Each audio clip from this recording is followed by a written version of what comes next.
নমস্কার, আপনি শুনছেন টিভি9 বাংলা ডিজিটালের পডকাস্ট কানে কানে। আর আমি শুভজিৎ বলছি।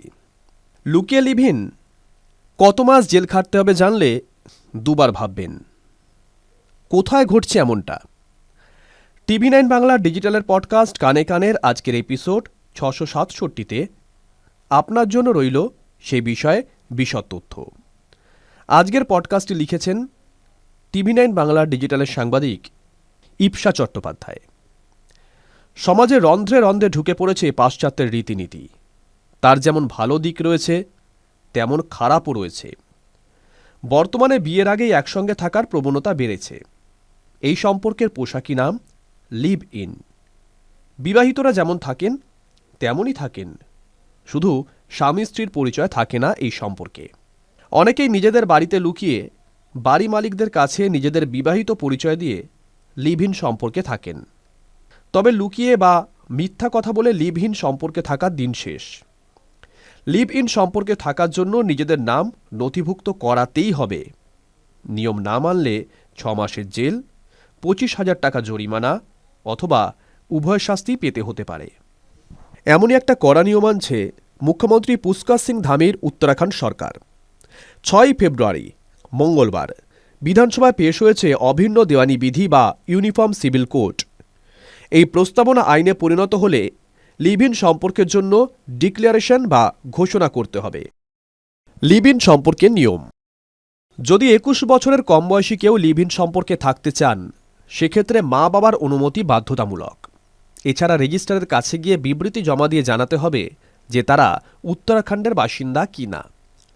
প্রস্তাবিত খসড়া আইনে বলা হয়েছে, যদি কেউ বিনা রেজিস্ট্রেশনে 1 মাসের বেশি সময় লিভ ইন সম্পর্কে থাকেন, তবে তার 3 মাস অবধি জেল বা 10,000 টাকা জরিমানা কিংবা উভয় শাস্তি পেতে হতে পারে।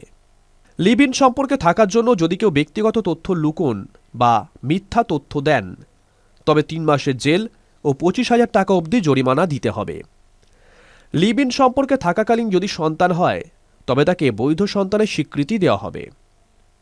লিভ ইন সম্পর্কে থাকা কোনো মহিলাকে যদি পুরুষসঙ্গী পরিত্যাগ করেন, তবে ওই মহিলা আদালতে যেতে পারেন এবং খোরপোশের দাবি করতে পারেন। লিভ ইন সম্পর্কে বিবৃতি স্থানীয় থানায় অফিসার ইনচার্জ বা ওসির কাছে পাঠানো হবে। সেই বিবৃতির ভিত্তিতে তথ্য যাচাই বা ভেরিফিকেশন হবে। যদি তথ্য মিথ্যা হয়, তবে পুলিশ যথাযথ পদক্ষেপ করবে। তবে লিভ ইন সম্পর্কে রেজিস্ট্রেশনের ক্ষেত্রে কিছু ছাড়ও দেওয়া হয়েছে। যদি সম্পর্কে থাকা কেউ নিষিদ্ধ সম্পর্কে থাকেন, তবে তা লিভ ইন সম্পর্ক হিসেবে রেজিস্টার করা হবে না। এখানে নিষিদ্ধ সম্পর্ক বলতে পারিবারিক যোগ, যা আইনত বিয়ে বা শারীরিক সম্পর্ককে নিষিদ্ধ করে, সেগুলি বোঝানো হয়েছে। সহজ কথায় বলতে গেলে, রক্তের সম্পর্ক রয়েছে এমন কারোর সঙ্গে লিভ ইনে থাকলে তা নিষিদ্ধ সম্পর্ক হিসেবে গণ্য করা হবে। কোন কোন ক্ষেত্রে সম্পর্কটি রেজিস্টার হবে না: যদি লিভ ইনে থাকা কোনো এক সঙ্গী ইতিমধ্যেই বিবাহিত বা অন্য লিভ ইন সম্পর্কে থাকেন, তবে তার লিভ ইন সম্পর্ক হিসেবে রেজিস্টার করা হবে না।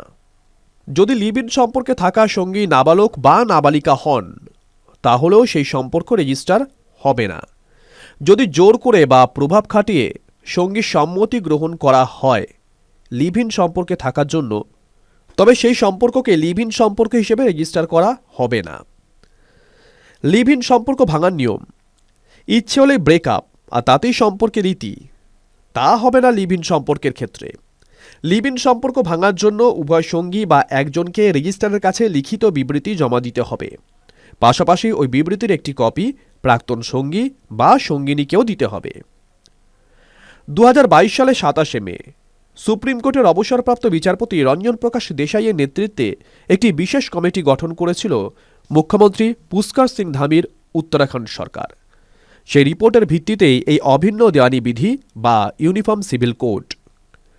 টিভি9 বাংলা ডিজিটালের পডকাস্ট কানে কানের আজকের এপিসোড 667 আপাতত এখানেই শেষ। আপনাদের কেমন লাগছে টিভি9 বাংলা ডিজিটালের পডকাস্ট কানে কানে? কমেন্ট বক্সে প্লিজ লিখুন। সেই সঙ্গে সাজেশন দিন কি কি বিষয়ের উপর পডকাস্ট শুনতে আপনি আগ্রহী। শুনতে থাকুন কানে কানে।